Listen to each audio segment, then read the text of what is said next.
ఖమ్మం జిల్లా కల్లూరు మండలంలో మంత్రి ప్రశాంత్ రెడ్డి పర్యటన. జిల్లా నాయకులను కడుపులో పెట్టుకుని చూసుకునే బాధ్యత ప్రజలదే అని వ్యాఖ్య.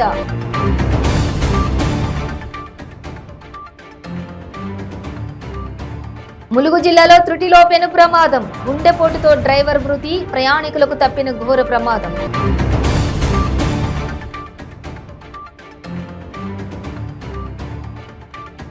నార్సింగ్ పోలీస్ స్టేషన్ ముందు ఉద్రిక్తత. సీఐపై దాడికి యత్నించిన నిందితుడి బంధువులు.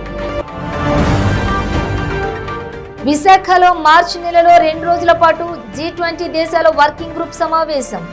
హాజరు కానున్న 300 మంది జాతీయ అంతర్జాతీయ ప్రతినిధులు.